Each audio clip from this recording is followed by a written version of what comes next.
日本時間17日、米大リーグ機構がアナ両リーグで最高に抜きんでた打者を選ぶ、ハンク・アーロン賞の受賞者を発表。ア・リーグはエンゼルスで44本塁打をマークして、本塁打王に輝いた大谷翔平が日本人選手として初めて受賞しました。また、この記録はアジア出身の選手として初めての快挙となります。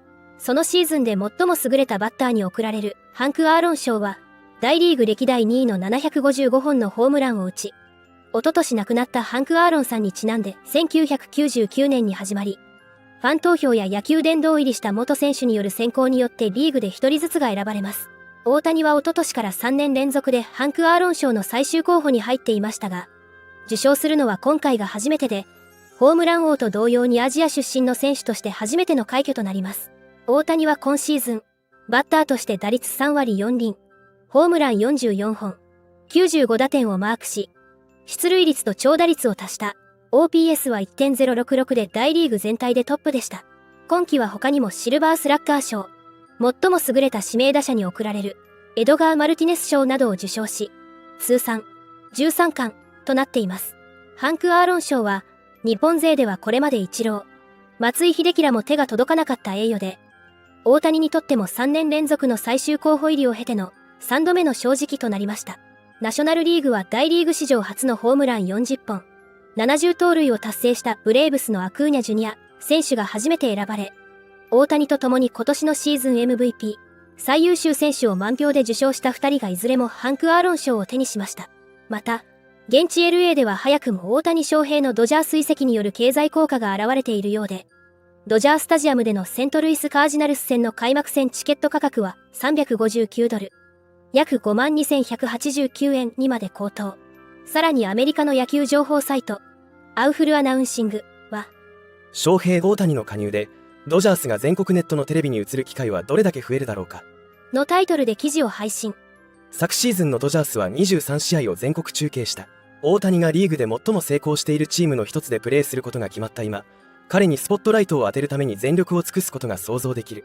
昨年は全国中継が23試合だったが、今年は30試合近くを中継することになるだろう。と、大谷の加入によってドジャース戦の全国中継数が増えることを伝えています。また、ドジャースのキーマン・フリードマン編成本部長も、MLB ネットワークの番組に出演した際に、大谷交渉の舞台裏について明かしてくれており、会議を抜けてネズバレロからの電話に出たんだ。何を話したか覚えていない。とにかく最高の気分だったよ。と、フリードマン氏は、興奮のあまり電話を受け取った際、自分がどのような行動をしたのか覚えていないほどだったそう。現在世界中で巻き起こっている大谷フィーバーが、どれほどの経済効果を生み出し、どれだけの人の心を動かしているのか、もはや計り知れませんね。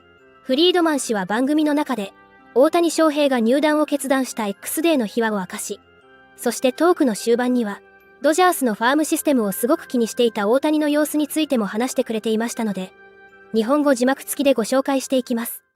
Who got the phone call? Who got the much-awaited phone call from Shohei Ohtani? How did that go down? Paint a picture for us. I did. I was on a Zoom call recruiting a player on my iPad at my son's soccer game, sitting in my car. So I'm wrapping up the Zoom call, phone rings, it's Nez Bolello, it's on my lap. I was like, hey guys, I gotta go. So get up the Zoom call, pick it up. I'm an hour late for my kid's game, so I'm like walking out to the field while talking to Nez. And he says, hey, you got the player. It's gonna go out on Instagram in the next few minutes, you got the player. Incredible. Well done. Did you jump and start screaming? What did you do? I don't know. How'd you hold it in? I wish someone would have filmed me. I don't even remember. I called Mark Walter. I called Stan Kasten. I updated our group and think I got to everyone before the Instagram post, but it was a blur. So what's the pitch like when you're trying to get a player like Shohei of his magnitude come play for your team? What's the pitch? I mean, I think part of it was kind of getting into all the different resources we have. Our whole thing is we don't have any hard and fast rules. It's about optimizing for each individual player and getting to know them and being able to, tailor to that and just how in sync everyone is, from the front office to the coaching staff, to our performance coaches, to our trainers, and how everything is incredibly dialed in. And no matter how you define the success of the last 10 years, our whole goal is to make the next 10 years way better. And we have the farm system. We've got the core talent in place, and for us, it's all about winning. And it jived perfectly with everything he was saying. Well, so perfect that he put your name in the contract. Which is bananas, Andrew. That's crazy. That's It's unreal. crazy. I agree. So It's crazy. I mean, I've never heard of that. How'd that come about? Nez brought it up. I know it looks like I did. You kind of got a 10-year contract. It reads like I was like, hey, Nez, put your that boy in there. up. Right. So I told Mark, I said, hey, Mark, you're going to think I put this in there. I didn't. But don't worry, I won't ask for more than 20% of the team. I have a theory as to why it's in there. Tell me if I'm onto something. Shohei is very sensitive about how he's going to be used and his program. And I think spending time with you and Mark, you guys promised him, it's all speculation. Stop me when I'm off track. You guys promised him that he can do what he wants to do and that you're never going to make him a reliever if he wants to be a starter. You're not going to make him a right fielder if he believes he can still pitch. Is that part of why that's in the contract? I mean, I think it's a better question for Shohei and Nez, but I think part of it in our pitch was stability and talking about how over the last 9-10 years, the stability that we have enjoyed, and we think it's a competitive advantage. Doesn't mean we're not going to make mistakes. We're going to make a lot of them, but we're learning together and we're growing, and our goal is to be better at what we do a year from now than today. And when you're not restarting every 2, 3, 4 years, it makes it easier to kind of iterate on that and build. Yeah. And I think that point really landed with him. Well, and one of the things he's always talked about, getting to know him over the last few years, and particularly in this last year, he wanted to make sure he had players around him. He wanted to win. I really do want to win, but the importance of having players around him, and I think that might have been, in my mind, that's the selling point for the Dodgers. I don't know. You tell me what you think.